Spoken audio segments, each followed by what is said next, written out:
evening, everyone. Welcome back to the 1 Hour series. My name is Julia Gorban, and tonight we have another agent as a guest. This time it's also a New York agent. His name is Barry Kolker. He'll be able to answer any and all questions related to agency auditions or the industry in general. So get your questions ready, put them down in comments, and here we go. Hi, Barry. Thank you again for doing this. Hey, Julia, thank you so much for having me. This is my first podcast, and I'm really excited to be here. Awesome. Well, could you just maybe tell us a little bit about the work you do and what you've done in the past, just so people know what kinds of questions they can ask? Because I know you do film, television, you do theater, so you pretty much do it all, right? Correct. We are a legit theatrical agency, and we represent children through adults, as you said, for theater, film, and television. And there's three of us, myself and my associate, Waskar, and our assistant, James. And recently, during the pandemic, we've been doing a lot of television and some movies. Theater, as we know, unfortunately, is not reopened yet, but we're all hoping and praying and working hard towards that goal when it does reopen. Well, hopefully soon. There's some auditions popping up here and there for theater, with Sure, theaters there are hoping to some, yeah. reopen in the fall. So I guess we'll see. So for those of you watching, since our agent and casting director streams tend to be very busy question-wise, if you'd like your questions answered, make sure to put them down in the comments as soon as you can. And we'll try to get to all of them. If not, I'll make sure to put them on the to answer list for our next streams, because we do only have about an hour here. Now, Barry, let's jump in straight into the questions because we have a lot of them. Now, could you maybe talk a little bit about the difference between having a boutique agency as an agent and a bigger agency, and what the difference is, what kinds of actors should go for which agency? So when you pick an agent, how do you know what's right for you, kind of thing? Well, as my associate says it, we're more like a family, and we get to know each and every client, and we try to have more of a personal relationship in a professional basis.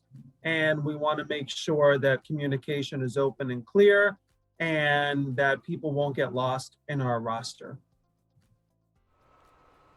All right, yeah, that's what usually I think what they say. If you're a newer actor, they say maybe get a smaller agency, and that way you get all the attention and personalized attention. And then I don't know if it's a mistake that actors sometimes make, that they think, oh, I'm gonna go with this agency that represents only celebrities, and if they accept me, I'll be a celebrity too. But in your opinion, is that I guess bigger agencies have more people, right? That's why you don't get personalized attention as much as the boutique agency. I don't want to say that the bigger agencies don't give attention, but when you say boutique as opposed to bigger, they have more staff. Mm-hmm. And they probably have more departments, and they do other areas, maybe commercial, voiceover, social media, influencers, literary directors, producers, different maybe package deals, different entities. And it depends on, if the person is a celebrity or starting out, or if someone's established and maybe they've been with a bigger agency and they want more of a personal relationship and experience with their representation. All right, so there are definitely different things to consider, per se. Yes. All right, so let's maybe talk about actors who are just starting out. Let's say maybe they're looking for their first agent and they're not sure where to start. So what would you say the process of getting an agent is? Well, you may do a showcase, or you may submit picture and resume, whether there's a website, we don't have one currently, or mail, which obviously most of us are working remotely due to the pandemic temporarily, or you may email us, which happens as well. And then we go through submissions, and if we're interested or we need a certain person on our roster, we would then reach back out and maybe ask for a tape or a reel to see what the person has done. Obviously, this also happens to word of mouth and industry referrals. We did take on someone recently from a referral, and we did like his work. and we, have him up on our breakdowns and casting networks, and we've been submitting him and getting him self-tape requests. I see. All right. So it's if someone submits their stuff to you, do you usually, if you like their stuff, I mean, now obviously everything's video, but in regular times, would you, I guess, kind of call them back and say, okay, prepare a monologue or a song or whatever? Sometimes, yes.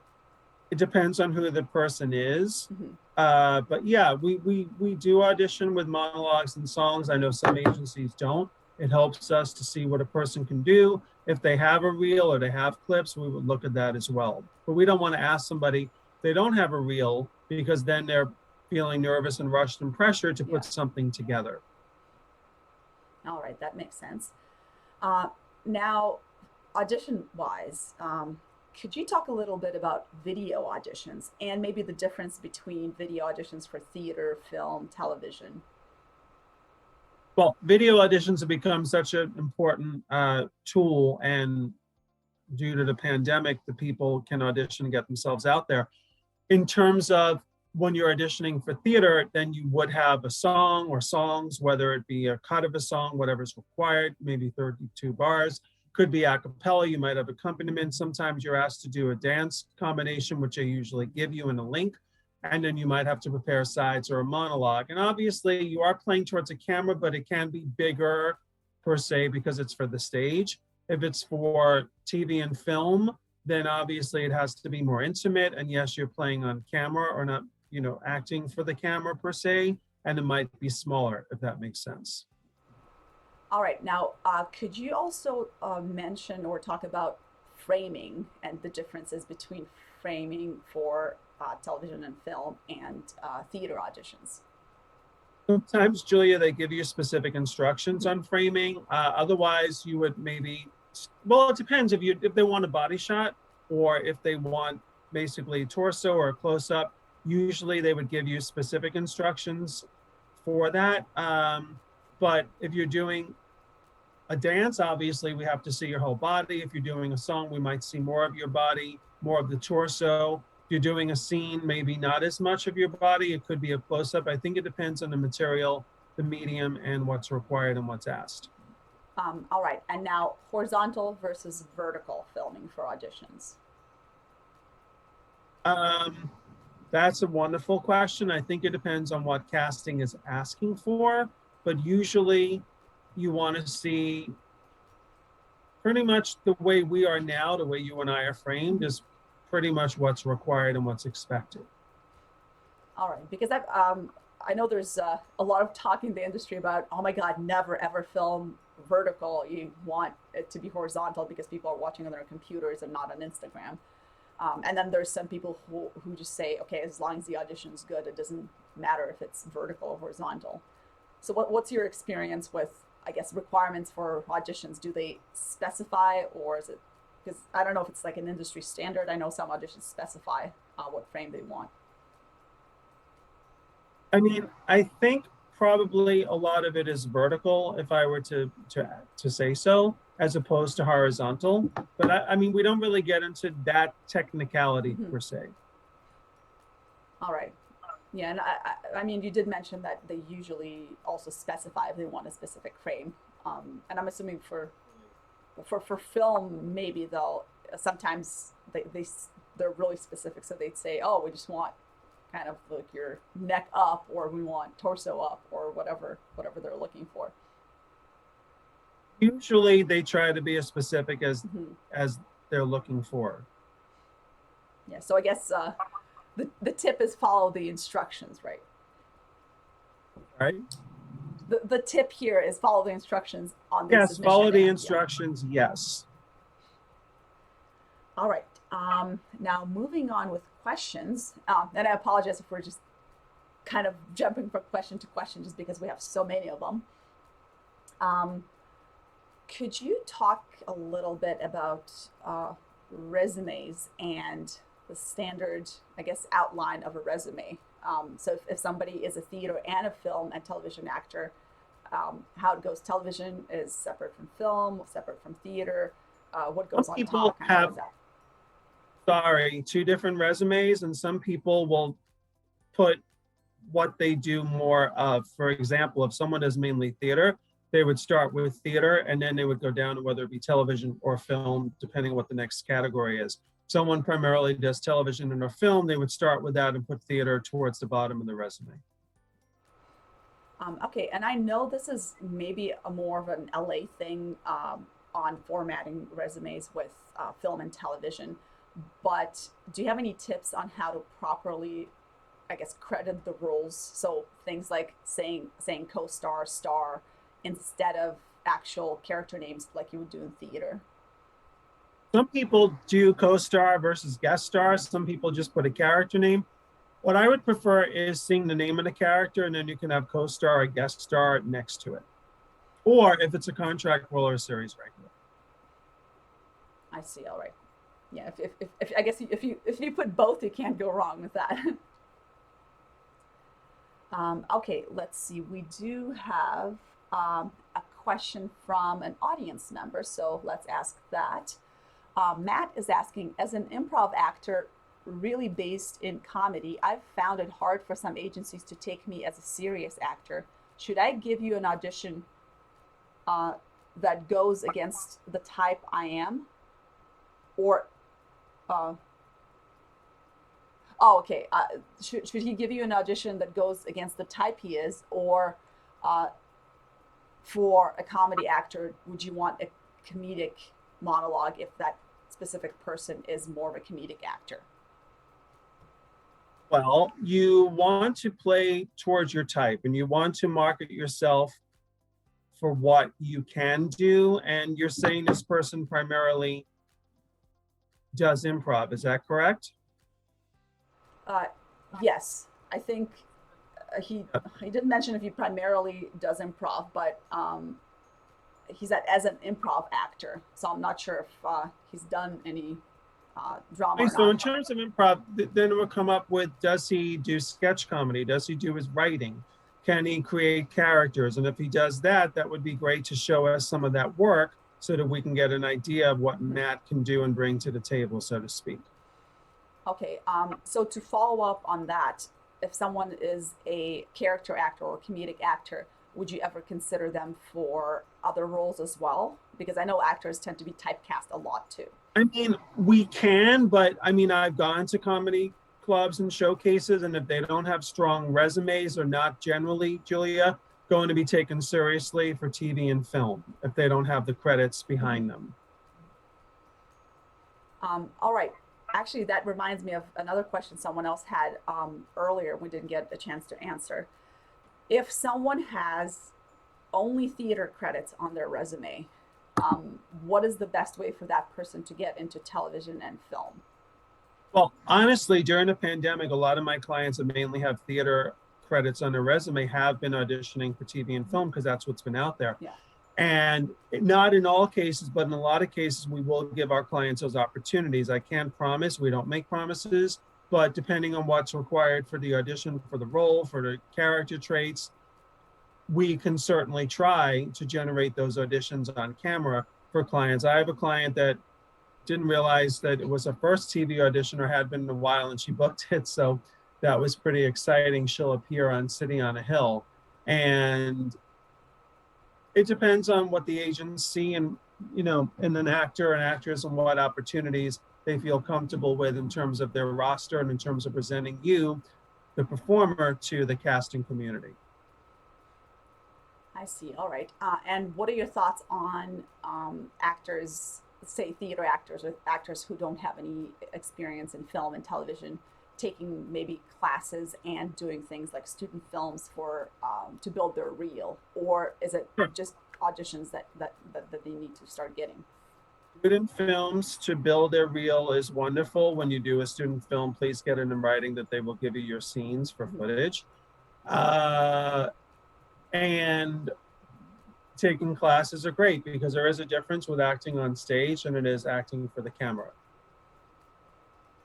Okay, so are you able to at all suggest any classes for, I guess, New York actors because you are I in New don't want York? to mention names per se because if I leave somebody out, someone will get offended or Hmm. insulted. Because I do work with a lot of different teachers or coaches in the sense that my clients study with them, or we do workshops or showcases together, or they refer people to me. So I'm afraid if I start name dropping that I'll inadvertently omit someone and someone will be offended, and I'd rather not do that. Th- that makes sense. So maybe we can all just look up acting schools in New York. I'm sure there's lots, and I can But it understand why. doesn't only have to be New York, because things are virtual these days, that there could be teachers or coaches, for example, in LA. I mean, a teacher and coach I work with, in terms of his classes, in terms of referrals, in terms of people coaching with him, because of Zoom, he can work with people all over. And I refer uh, clients to coaches in LA as well, because again, it's virtually on Zoom. They don't have to be in the room per se. Yeah, I guess that's one of the benefits of the pandemic, that you can take classes anywhere. Right, right. You can be in front of someone anywhere. Yeah, if you wanted to take classes from a coach in Europe, you can. Right. All right, let's move on with the questions because I see we have a few more from the audience. Jalen is asking, what do you look for in an artist that you want to sign up to your agency? Obviously, talent, and we want somebody who is respectful of what we do, Julia, because we're respectful of what they do. In other words, communicating properly, booking out properly, telling us when you're not available, being honest, and not telling us what you think we want to hear, but telling us what is truthful, meaning what types of parts you'll audition for, if you would do theater, if you won't do theater, if you're comfortable with a character, let's say that's gay, if you're comfortable in terms of if you're a singer, can you do jazz, can you do gospel, can you do rhythm and blues or Broadway? Really being honest in a professional sense, telling us what we need to know in order to market you properly. All right, that's great advice. Thank you. Now we have another question from the audience. What are the, I guess, do's and don'ts when you are self-taping?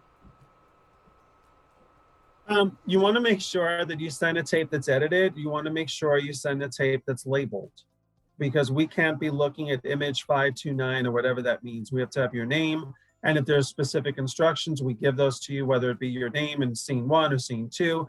Today, I was told by cast and director the scenes have to be split up, and they weren't done that way, so they have to redo it. Really following direction, really being off book, and really having proper lighting, having some kind of a backdrop. We try not to see too much of your personal space unless there's a screen in the background. We want to make sure that you're lit properly, and obviously that we can hear you. So definitely sound and video and lighting are important. Yes. All right, and for those watching, we will hopefully have someone on one of these streams to talk about the technical parts of the video audition. So how to set up your camera correctly, what kind of editing software you can use, etc. So it'll hopefully we can get somebody to talk about that, so we can actually go in depth into the video auditions. Now I see a lot of people are asking questions, so if you have a question, once again, make sure to put it down in comments as soon as you can, because we do have only about 40 minutes or so left of the stream. So we want to make sure to get to as many questions as we can. And let's see if we have any other questions from the audience. Actually, why don't we talk about this, because I'm sure that'll answer a lot of the questions people might have. Could you talk about the tools the actors need to increase their chances of getting an agent and getting cast? So things like a website, having actors access profile, anything else that you think are must-haves for actors? Actors access profile is helpful, or you create one when you get an agent and or a manager. Headshots that look like you, resumes that are clear, and if you're a dancer, we want to know how many years or what level you're at, because I've seen resumes that say dancer and a person's a mover, and don't put a special skill on actors access or on your resume that you cannot do. because if we don't have time to check it, whether it be dance or whether it be an instrument or whether it be an accent, we've had issues where people are uncomfortable, and then it becomes, why did you put that down on your resume or your actor's access? Make sure that if you have footage that, it's clear, it's edited properly. I mean, some people, if they don't have something, they'll tape a monologue. I've seen that happen, and that's not the worst thing because you can't produce what you don't have. But if you do have some clips, make sure, they're properly edited. And if you have a reel, great, because a lot of times we're asked for reels. If you don't have a reel, Julia, because the work hasn't come out yet and it's not tangible, I understand that. Then it's a matter of, sometimes they'll take a video, or they'll take a clip or recent self-tapes. All right, thank you. Now we do have more questions about the video auditions, but I want to get to some other questions first to make sure we've got enough time to answer all of them. Now, could you talk a little bit about how you work with casting directors and how that process usually happens from the moment the role, I guess, is released to the moment an actor is cast? We submit to casting directors, and if it's appropriate and we have a good relationship, we do pushes. We don't push the whole client list that we submit, but we send links to casting and say, here are a few pushes, but we have to narrow it down separate from the original submission. And hopefully they'll bite and they'll want tape of somebody. And then we send all the instructions and the material and the specifics and when it's due, and everything has to be clear. And then we have to make sure that we keep record or note where it has to be uploaded, because it might be cast to town, it might be an EcoCast. We might have to send a downloadable link that they can easily click on, that we send via email. And that's all very prudent, that we're on top of those details and that everything is clear and concise. Okay, so for working with casting directors, then the agents get those auditions, but in the industry, I know there's talk about, especially for film and television, that unless you have an agent, you can't have access to all the auditions the agents get access to. Is that true? You mainly do not know about most TV and film, and then if you're represented for commercials and voiceovers or animation auditions, true, most of the time. There might be an open call or a rare situation, but it's easier to find out about theater calls, especially obviously when theater is open, Julia, in terms of the equity website and in terms of what has to be posted for those opportunities. All right, so would you say if the actors are just starting out, what would their best bet be? Keep doing theater, then try to find an agent, or just go find an agent right away so you can get into film if someone taking really classes, the student films that we mentioned, doing shows, whether they be virtual or live, depending on, some things in live theater opening, a lot of it is still virtual, as we know. Mm-hmm. Doing the best that you can, doing readings, participating as a reader, if those opportunities or when those opportunities present themselves, probably obviously when a world is open. Getting yourself out there and networking, Julia, is probably the best advice I can give. Yes, networking is definitely important. And like as you mentioned, referrals for agents is probably the biggest thing out there, right? So if you want an agent and your friend has an agent and you ask the friend to introduce you, that's easier than just kind of cold calling, cold submitting, right? Yes. Now, do you have any pet peeves when it comes to people submitting to you or communicating with you who are not your clients? So let's say someone wants to be represented by you. I know there's like sending cards to casting directors. I don't know if they do the same thing for agents, but things that you say don't do it for, even if it's just for you specifically. Well, I was asked that question, funny you should say, in backstage years ago, and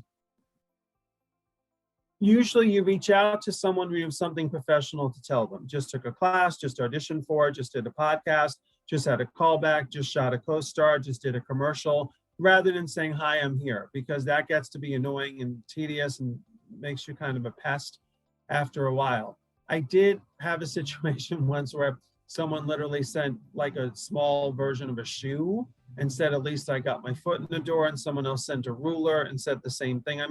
Those gimmicks, I don't believe they really work. It's hard. There's a lot of actors and actresses, and there's only so many jobs, and I get it. I was an actor and I gave it up. And I done about 30 plays, and I went to college and have a BFA in acting from LIU CW Post. So I get all that. But at the same time, you really, as we know in life, Julia, you can't force somebody to do something. You can't force somebody to be interested in taking a meeting, whether it be in person or now on Zoom, or looking at a picture and resume. It's frustrating, and I hear the frustration. I don't mean to be rude or to be blunt. I'm just trying to be realistic for what actors and actresses can expect or not expect. All right. Well, that's good advice, definitely, because I feel like it's important to know what, you know, the reality is, because if you're all nice about it and you say, yeah, sure, submit it, but then it, irritates you when people do that, it's not a good thing. Also, do you find that it also depends on the agent and casting directors, how they want to be approached as well? Because I know some people like Sure. postcards, some people hate postcards.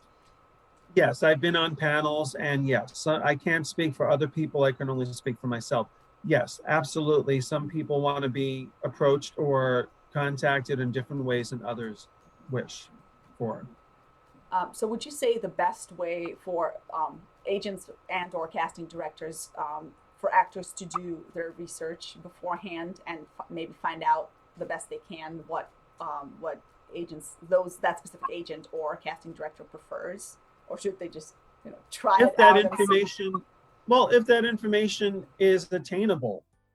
Sorry to interrupt you, Julia. I mean, I don't know that everybody's going to have that information out there. I mean, sometimes it says no visits. Obviously, no one really is in their office at the moment, or not on a regular basis due to the pandemic, or it might be no, it used to be no mail, no visits, no drop-offs, things of that nature.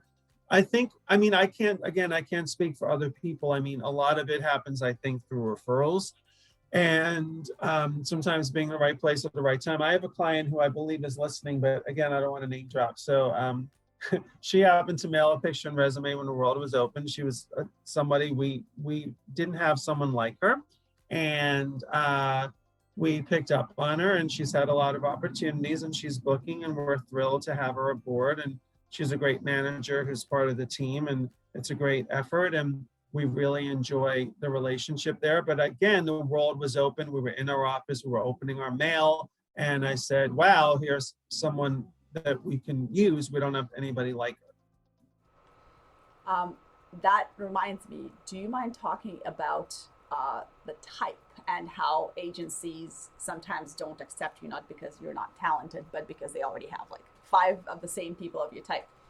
Well, I did a panel maybe 6 months ago and had my head shoot off because someone asked me what type they are, and I answered. Another agent said, we never tell anybody what type they are. We don't answer that. And I felt like very, very small.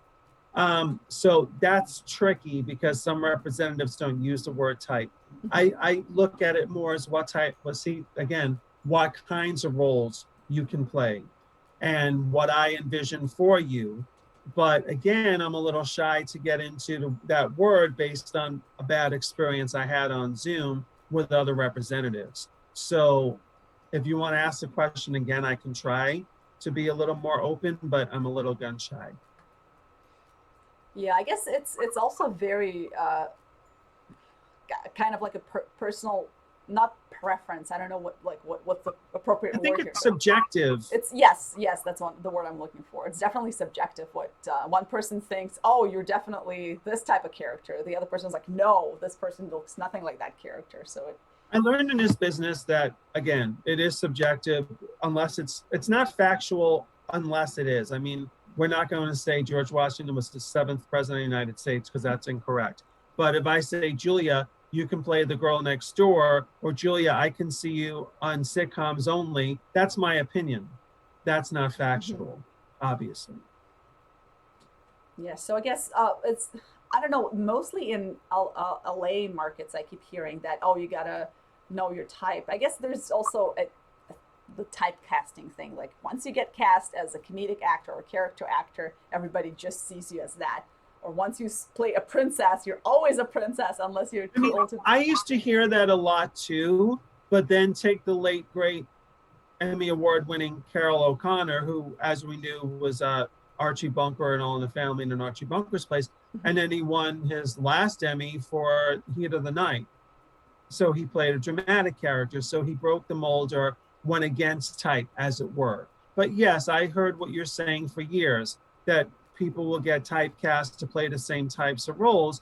But then it depends on the range of the performer, depends on everything they bring in terms of their skill set and their training.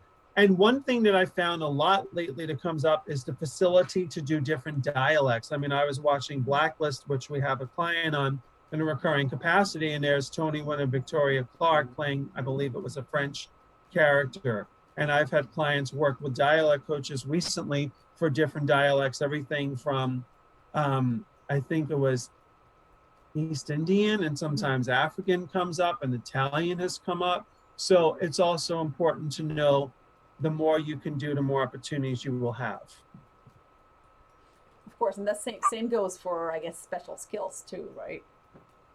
Right, it falls into special skills. But yes, that includes driving. I mean, it sounds silly, but you know, if you drive automatic or a stick shift, or if you don't, depends on instruments and what level of proficiency, languages, fluency versus proficiency, singer versus, can you carry a tune? I mean, can you sing for a television project, which isn't a live musical, as opposed to a Broadway show? And if you're a dancer, or are you a mover? So absolutely, but please make sure that your resume is clear and that you're honest with people, representatives and casting community, because you don't want to market yourself incorrectly. I mean, I had a situation years ago with a client that wasn't really a dancer, and they wanted him for a dance call, and we double checked that it was true. And he took a dance class and unfortunately injured his toe. So I'm sorry. But yeah, we don't want anyone to be uncomfortable or to injure themselves or do something that's not within their comfort zone. Yes, or if casting says, "Oh, I see on your resume you can do this," and ask to demonstrate, there's nothing worse than you being like, "Oh, actually, I haven't done it in a while, so I can't do it anymore." That exactly came up recently, where someone had Australian accent and there was a great role on TV and he wasn't comfortable and we had to turn it down. Exactly. Yeah, I guess that's also another tip right there. If you can do something, just make sure you practice it. Right, or don't have it on dialects. your resume. Or don't Yes, have it on your have resume, yeah. And don't put it down for your actors access. It's a special skill that you do. Because we don't always have time to check to see how strong the skill is, or how, if you're proficient or fluent or advanced. Yeah, and then the person goes to the audition and turns out it's the skill's not trained enough or practiced enough as of right now.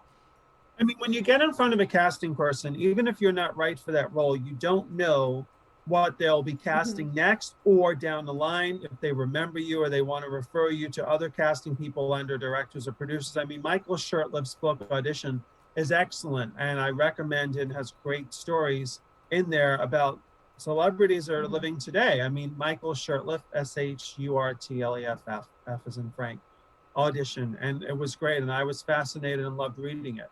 Yeah, I have that book too. Highly recommend. It's amazing. Just goes in detail about auditions and what actors need to know. And he's got a lot of risk taking. Yeah. Exactly. Yeah.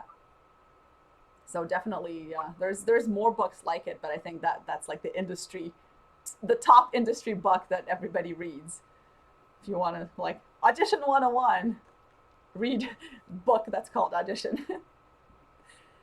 Now, before I forget, you mentioned a couple of times, you mentioned managers. Could you talk about the difference between managers and agents, and when it's the right time to get a manager for the actor? I can't say the right time, because I have a lot of manager friends or friends who are managers, and I know some of them are listening tonight or will listen afterwards. And I mean, sometimes we meet people who already have managers, whether it be an adult, whether it be a child. And I mean, there's an old adage of don't get a manager unless you have something to manage. But you know what?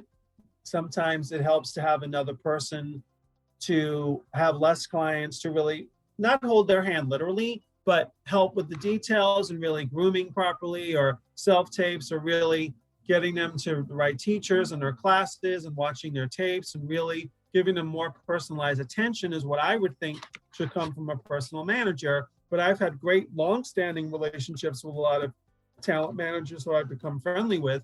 And I think that they would probably, I don't want to speak for them, they would probably say, but you need a manager because, I'm giving advice, or you don't always have time, or I have less clients and can really give them more specific information of what they need for their self-tapes or audition preparation or headshots or resumes or things of the such. Again, I'm not a manager, so I don't want to speak as if I'm one.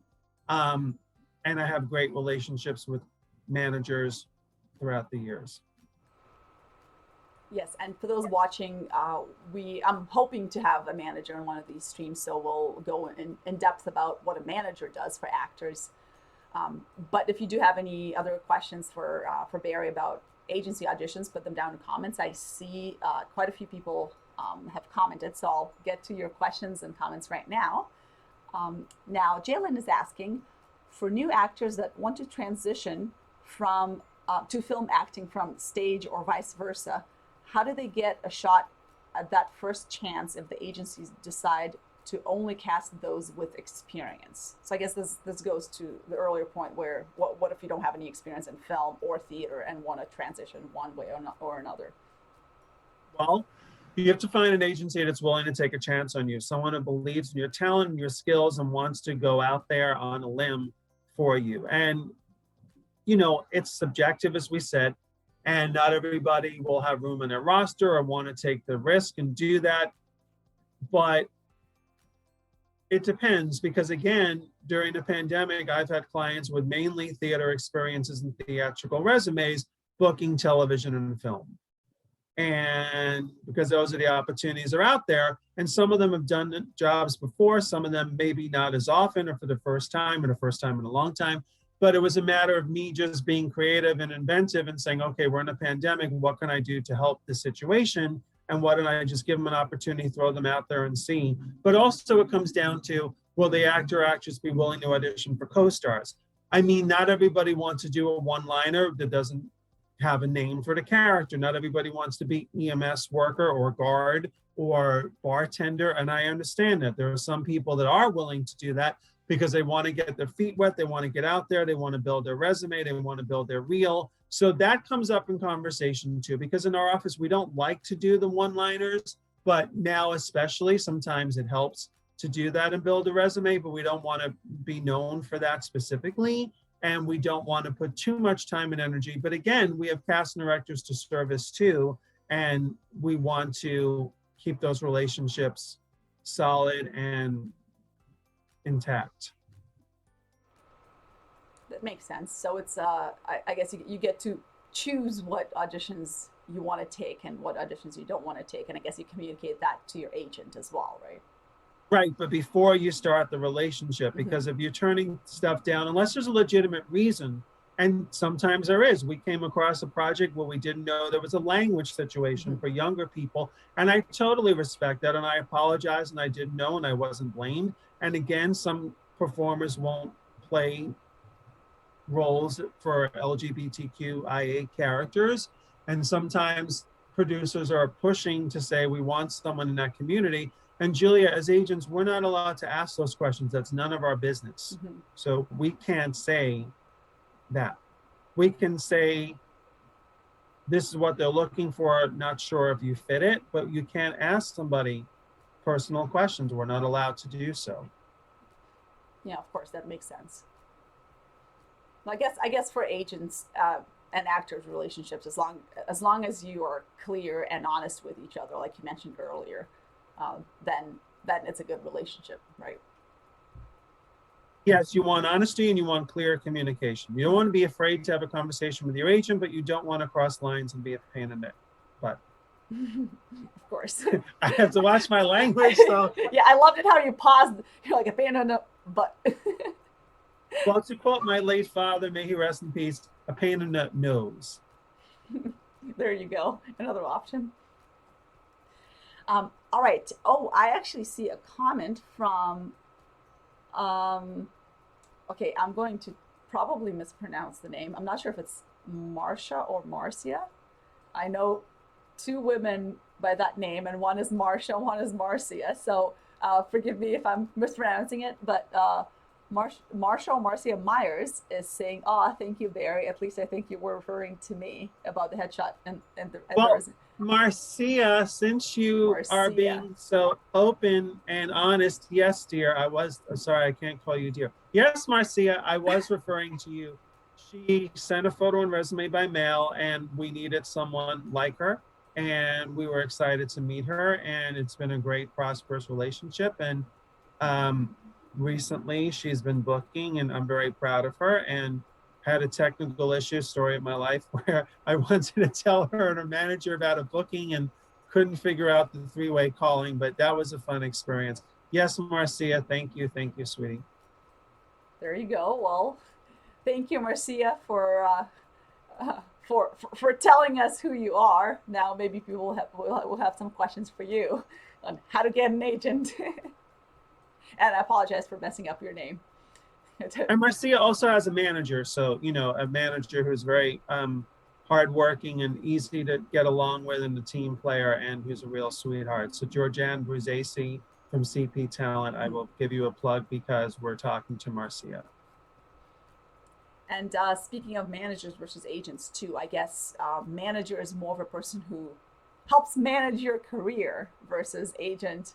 Uh, I guess agents also kind of do that as well because you guys. I mean, it used to be said, Julia, that we're looking for the opportunities for the clients. We're submitting them for work. We are allowed as franchised agents to negotiate contracts. We're looking for the opportunities for the jobs, and the managers are managing their career. Yes, but there is some overlap. Absolutely. Managers submit, and, agents might do some more in-person, not in person, but some nothing's in person, more personalized stuff in terms of helping a client with their career if that's required and necessary.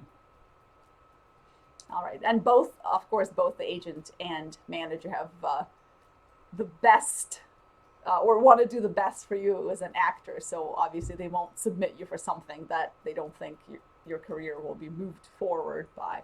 Well, also, we need agents and managers need to have a symbiotic working relationship. And again, I have a very close agent friend that we always say, if someone's adding a manager to the team, check with your agent first to make sure it's a manager we work with, because unfortunately, not everybody works with everybody. Oh, I won't name names. I won't go there. No one's business. I'm not comfortable. But unfortunately, yeah, not everybody's meant to work with everybody. Not every agent will work with every manager and vice versa. It just doesn't work that way.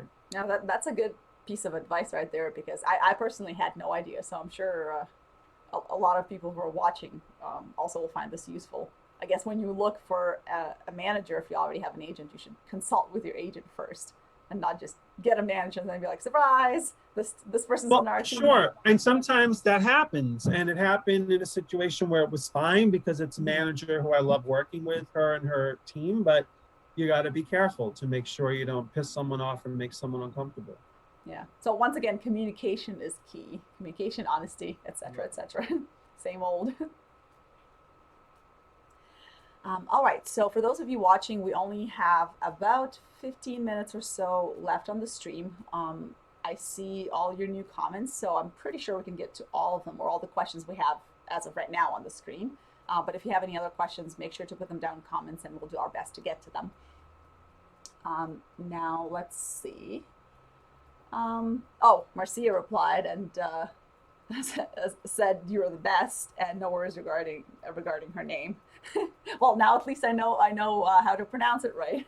maybe one day we'll get to work together, who knows, and I'll know how to pronounce your name. And the next question is from Anthony. Anthony is asking, can an agent be an actor as well? No, it's a conflict of interest. And Anthony, Breakdowns is very strict with us. We cannot submit ourselves or our staff members on jobs. So agents and managers cannot be performers. And the way I remember it, Julia, is back in the day, we were told we cannot take a job away from a performer. In fact, when I co-produced and co-created a benefit that I did in memory of my late mother called Labors of Love, we had to reach out to the union and say, are we talent reps allowed to perform in it? We're raising money. We're not taking work away from anybody. And they said yes. Oh wow, so there are rules about that too. I guess if, especially if you are a union agency, then you've got all those rules to follow too, in addition to. We do, yes. Franchised agencies, absolutely 100%, Julia. We do have to follow rules and regulations, yes. This reminds me actually, union versus non-union agencies versus scam agencies. So for those who are watching, who are newer to acting and maybe haven't tried looking for agents yet, could you talk about the scam agencies, or what a real agency would ask you for versus a scam agency? So like asking Well, for it always money, things like that. frustrates me, sorry, that in this day and age there are scam agencies Hmm. because you should be able to find out who's legitimate and who's not. I'm not sure. I would imagine that the Screen Actors Guild, SAG-AFTRA, still has a list of franchised agencies. Equity probably does as well. Hmm. So that would be a good thing to look into on their websites to check that out to see. You should not be asked any upfront fees. You should not be paying any money to be in someone's book or to get headshots or to go to their coach or their photographer or anything that feels a little uncomfortable or shady. Legitimate managers and agents get a commission when we book you on a job. There is to be no upfront monies. I mean, there was a situation, I won't go into details and name names because that's not what I do or my MO, where an out of town agency was saying something they're allowed to charge a fee because people have to be something about having to represent the talent put out to the industry on either a site or something, and they said we are allowed to do it. We are approved by SAG-AFTRA, and I believed it, and so did the client's parent and manager because they're a legitimate franchised agency. So, but you can always check someone out. Again, I'm not going to name names because that's not my MO. But that's not really the norm. I mean, in New York and LA, I don't think that's what's done. Yes, I remember when I first started looking for an agent, and I had no idea. I was just starting to get into acting, and I just looked up, oh, agencies. And then I came across a bunch of agencies who were ready to accept anyone. And I don't think they even needed an audition. They're just like, oh, show up. And then they would tell you how great you are and how you're going to be a star. But all you had to do is take their course that cost like $2,000, and do a photo shoot with their photographer. You couldn't pick your own. And that cost another like $1,000. So I was like, I don't know. It kind of like raises red flags for me right there. But I know some people who just don't know. Maybe they think that's how it works, so they fall for it. That's not how it Mm-hmm. works. In a legitimate world, that's not how it works, and you should not enter into an agreement with anybody who asks for money or Mm-hmm. anything that you just suggested. Um, oh, also another tip that I heard, if the agency has a website, you can go on their website, and if they advertise, um, if they market towards you as an actor versus marketing towards the people who are hiring you, that's usually a sign it's a scam agency. So if they're like, oh, as an actor, you're going to become a star, and here's um, like how you're going to become a star as an actor, and there's nothing mentioning the projects they did for the television or theater or whatnot. It's just all Well, we advertising towards never the actor. tell somebody they can be a star because how would we know? And we don't Exactly. promise how many auditions you'll get or what opportunities or how much money you'll earn if you'll Mm-hmm. earn money because none of us know any of that. Exactly. So if it's pretty much, if it sounds too good to be true, then it's probably a scam, and they usually end up asking you for money. Yes, I know a couple of people who fell for that, unfortunately, and it just wasn't uh, wasn't a good experience. So don't do it. If they ask you for money, just go find a real agent instead. But you should be able to check through SAG-AFTRA and through Actors Mm-hmm. Equity Association. Exactly that. Yeah. You should be able to see who's licensed and franchised. Even though technically no agency has a Screen Actors Guild franchise and we work with the GSA, Mm-hmm. General Services Agreement, but still you should be able to find that out. Yes, and for non-union agencies, who I guess they won't be listed on those lists, right? But there No, are legitimate non-union non-union. agencies won't be, but that's not the world that I live in. So no, Yeah, so they there wouldn't be are, on. yeah, there are legitimate agencies that are non-union, but you can't really, I guess, buck union roles through it, or any big roles, because that's all SAG um, or union or equity for theater. All right. Oh, we only have, well, have less than 10 minutes left on the stream, so let's get the rest of these questions answered. Oh, first, I want to mention that Barry, you have a message from Jonah. Jonah is saying, "Hi, Barry. It's Jonah watching you on my mom's phone. You are the best." Thank you for watching, Jonah. Thank you, Jonah. You're going to make me cry. In 3 short years, he booked a featured role on John Mulaney and the Zach Lunch Bunch, and 2 Broadway shows and 2 national tours, which Wow. is very impressive. But the pandemic shut it down, and Broadway show number 2 didn't happen, and all those roles were principal roles. So all of them, for me to meet someone who's 8, 9 years old and to achieve all that is really something to be proud of. And I keep telling his parents that, and he should know how proud I am of him, and that that's no small accomplishment. And thank you, Jonah and Revi, for watching, and Anthony. Yes, and Anthony Chan is also here. The first Anthony who asked a question had a different last name from this Anthony, so I'm not sure which Anthony is your Anthony, but Anthony Chan's here, and he said Barry exclamation marks heart. So I'm assuming that's your Anthony. I know a lot of Anthony's, and my late business partner's name is Anthony. And Anthony Chan and his lovely wife have 2 sons. I work with one of them, and he's had a lot of success as well. And it's very exciting to see Brian grow as a young man and as a young performer. Broadway obviously shut down pandemic, but he just aired on Blacklist recently with my client Dane West, and that was very exciting to see the 2 of them on the same episodic together. And there's something else in the works, but I'm not allowed to say. Before it's released, yes. We better not disclose any secrets. Another on-camera job, but yeah, we're not allowed to say.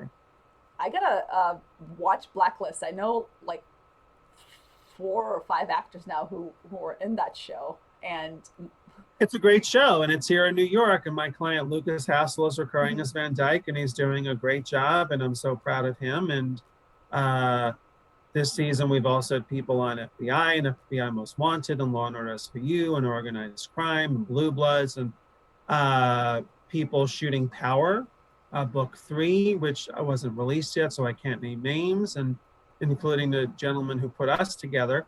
But yeah, it's been fortuitous, and it's been exciting. It's been fun, given the stressful times and the unprecedented times we're living in. It's nice to know that television and film production is happening, and thank goodness it reopened after, obviously, at the beginning it was shut down. Yeah, glad to see the work is coming back, and hopefully theater will come back soon too, eventually. They're saying the fall is what we're hoping. Yeah, that's what I heard too. Broadway's reopening in the fall, and if Broadway reopens, that means everybody can reopen, because obviously the number of seats Broadway has, all the other theaters can reopen with less seats if it's safe for Broadway to reopen.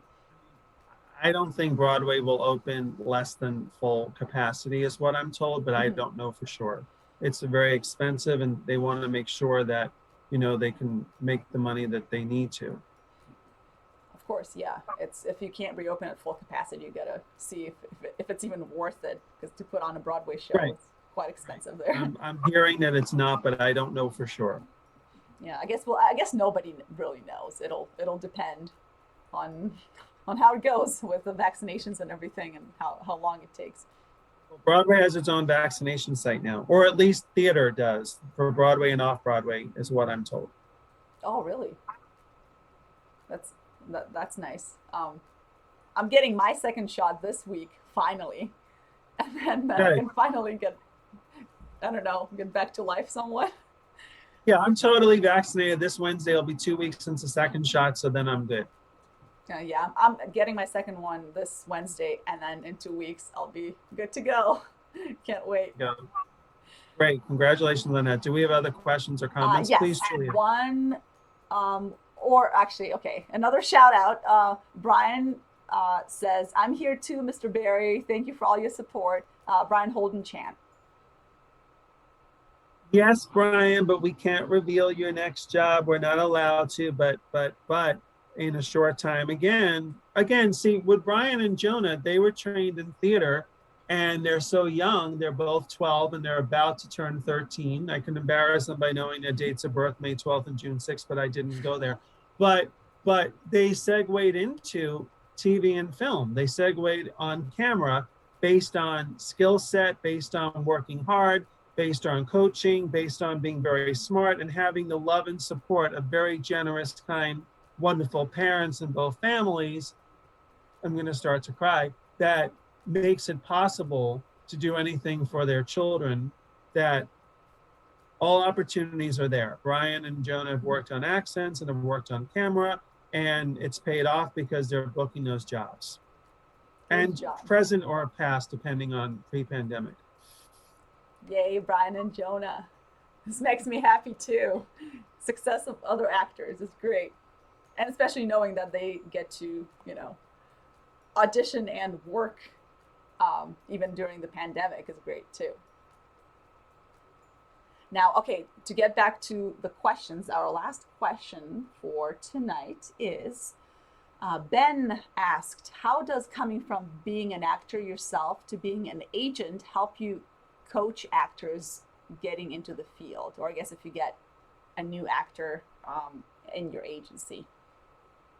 Thank you, Ben. I feel that I have the empathy and the understanding for what an actor goes through because I've been there, not being able to get an agent or a manager and the constant rejection and having to work nights and weekends to keep my days free and available for auditions. It's a tough lifestyle, but loving the work and having been there myself, reading how to audition, being in classes with different teachers, being in plays with, actually I was in a high school production with an Academy Award winning actress, and I was in a camp play with an Emmy winning actor, but I don't know that I should name drop, so I won't go there. But it was great and it's fun, and I'm able to want to help others achieve their dreams because especially when they're children, Julia, they don't have to worry about the financial aspect that adults do. But I love being able to say that I was an actor. I understand what you're going through. I'm not you in a situation, but I want to help you to achieve your goals realistically. And I'm supportive and empathetic. And if someone doesn't have a coach or a teacher, I've coached clients in the past, and sometimes it's been successful and they've booked a job working with them in a material, unless they have someone to do that. And I don't step on toes because there's wonderful teachers and coaches out there who do that better than I do. All right, thank you. Now, I just want to mention a couple more comments just because they're so sweet and cute. But Anthony Chan is saying, best agent ever, I swear. Cry face, everybody's crying. And Ben Mark is saying, so proud of you, Uncle Barry, in all of your accomplishments over your career as an agent. I love the supportive community. Thank you guys for watching. You're amazing. Thank you, Anthony. Thank you, Benjamin. Thank you, Jonah. Thank you, Marcia. Yeah, you've got some very kind and sweet people you work with. This was amazing. Blessed. I'm blessed. Thank you. And thank you again, everybody, for watching. Before we go into our closing remarks, I just wanted to mention that this Wednesday we have a stream with a vocal coach, Michael Levine. He's been a guest on our streams a couple of times. And Michael will actually be coaching real audition videos of real actors. So if you'd like to tune in and see and get, look at the process of how a song gets vocal coached and get tips for, recording your audition videos, you can. Or if you'd like to submit a video of yourself auditioning on tape, you can submit 32 bars of your favorite song and just message this page with a downloadable link, and we'll show your video on the stream, and you'll get free advice from a Broadway's vocal coach. So if you'd like to participate, message the page and I'll send you the details. Now, Barry, is there anything else that you'd like to say in any closing remarks or tips or anything else we didn't mention to end the stream? A couple things. I was always taught realistically that if there's something else you rather do, because acting is such a tough profession, do it. But I don't want to destroy people's dreams or take away hope. So you can always act in community theater or in something on a non-professional level and still get the enjoyment out of performing, which was advice that my aunt had given me many years ago. But also, if it's something you want to do, commit to it 150% and be honest about your skills, about your what you can do, what you can't do, what level of proficiency or fluency, things we touched upon earlier. Make sure that you give your representation the proper tools where we can market you and help you. We want to help you in your goals, but we have to make our job easy.